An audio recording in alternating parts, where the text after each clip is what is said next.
has had those RBI opportunities, but not as many this year. And he socks one high in the air, deep to left. That ball is into the Braves bullpen. Ronald Acuña Jr. gives the Braves a 1-0 lead, a towering blast.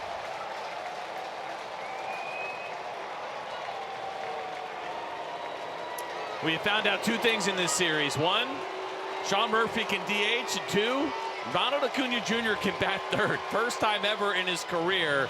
A non-issue, nothing is different. Another bomb and a big one against the sweeper that did not sweep very much at all, right in the middle of the plate.